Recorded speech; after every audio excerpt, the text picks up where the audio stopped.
दोस्तों, आज की कहानी है समदन जी।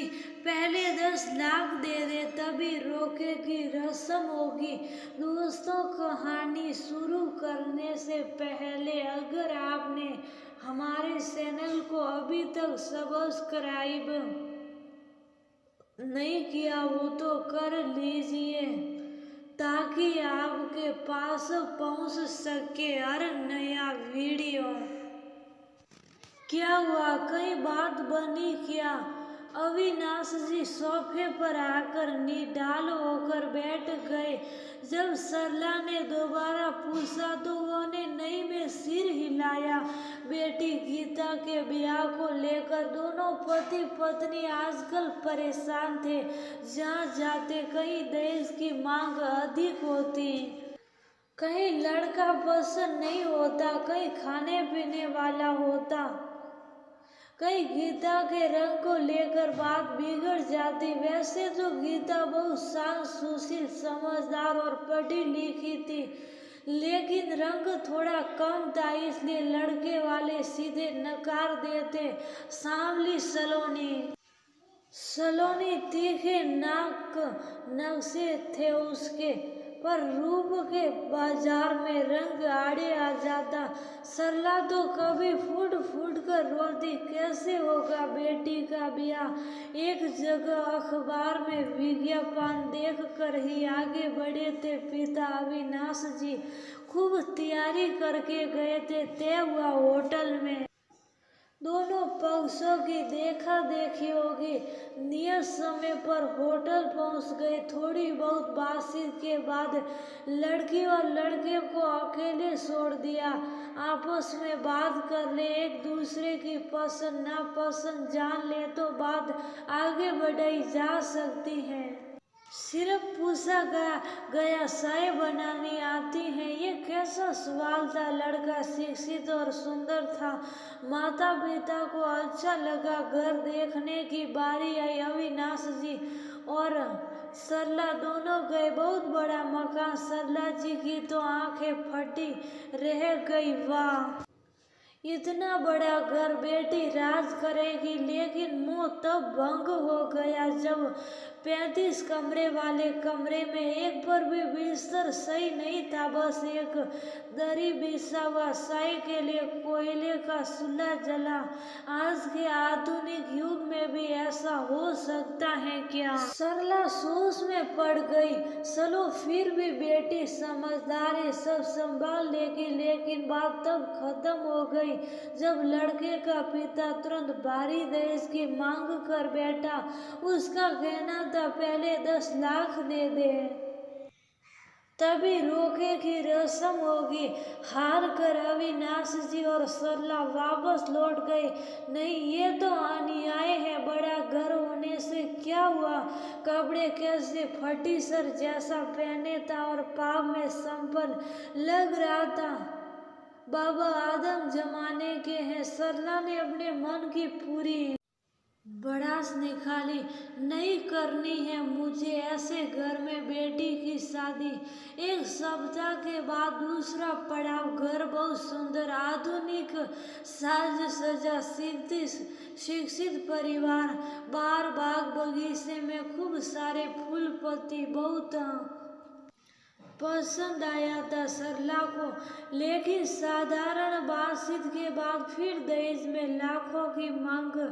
कहाँ से देते? अविनाश एक साधारण स्कूल मास्टर थे। वे जोड़ तोड़ कर तो गृहस्थी संभालती रही। पत्नी लौटना ही था। कहीं बेटी का रंग, कहीं दुबली काया। सोच विचार में समय भागता रहा। तभी सरला के गृहस्थी में भाग्य विधाता बनकर आई उनकी ससेरी बहन। आते ही सरला अपना दुख सुनाने लगी। दीदी, जहाँ जाते हैं कहीं दहेज, कहीं रंग रूप, कहीं कुछ और समस्या खड़ी हो जाती है। न जाने कैसे होगा बेटी का ब्याह। तुम घबराओ नहीं सरला, कहीं बेटी का ब्याह रुका है क्या? सब हो जाएगा समय पर कैसे होगा दीदी? मेरे पास तो अधिक देने लायक भी नहीं है।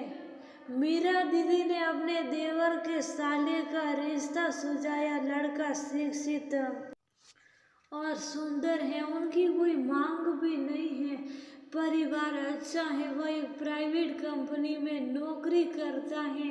तुम कहो तो बात सलाह नेकी और पुस पुस। अविनाश जी और सरला की आंखों में खुशी के आंसू भर आए थे। फिर मीरा दीदी के सहयोग से गीता की शादी अभी से तय हो गई। लड़का थोड़ा दुबला पतला था। चलो कोई बात नहीं है, मेरी बेटी भी तो दुबली पतली ही है। माँ ने गीता से राय जानी। सही बेटा, तुम्हें ये शादी पसंद है? गीता ने नजरें झुकाकर सहमति दे दी। माँ, आप क्यों चिंता करती हो? सबसे अच्छा लड़का पढ़ा लिखा है, कोई दुर्गुण नहीं है, कोई गलत आदत नहीं है। उसने मुझे देखने के लिए भी नहीं कहा। उनकी कोई मांग भी नहीं है। आपके हिसाब से उनसे पूरे दिल डॉल का रहता, शराबी होता, लाखों का मांग रखने वाला, बहुत खूबसूरत होता तो पापा क्या पूरा कर पाते? नहीं ना, आप चिंता मत करो माँ, चाहे जैसा भी परिवारों में खुश होकर निभा लूंगी। आपको कभी शिकायत का मौका नहीं दूंगी। सरला के मन का बोझ हल्का हो गया। बेटी बहुत समझदार है, अच्छी तरह निभा लेगी। दूसरे ही दिन बातचीत पक्की हो गई। दोनों बहन पंडित जी के यह दिन देखने के लिए दौड़ पड़ी। पूरे 1 महीने के बाद शादी की तारीख तय हो गई। अविनाश जी बहुत खुश थे। मीरा दीदी भाग्य विधाता बनकर आई थी। ऐसे भी सरला और मीरा में बहुत अपनापन था। पहले परिवार एक साथ था, कभी लगा ही नहीं कि वे ससुरी बहनें। फिर शादी हो गई तो शहर बदल गए, लेकिन आना जाना फोन करना बना रहा। और देखते देखते शादी का मुहूर्त भी आ गया। आज अविनाश जी बहुत खुश हैं। घर मेहमान से भरा हुआ है। गीता भी सजी हुई बैठी है। बारात आने वाली है। सभी लोग आरसी संगीत है। दूल्हे ने शगुन के तौर पर 1 रुपये लेना स्वीकार किया है। काना फूसी सज रही है। भला ऐसा कहीं हुआ है क्या? दहेज में सिर्फ 1 रुपया ना बाबा, झूठ बोल रहे हैं सब। पर बात सच्ची है, शादी भी हो गई। गीता विदा हो गई अपने बाबुल के घर से। आज अविनाश जी और सरला बहुत प्रसन्न है। बेटी का अपना अहो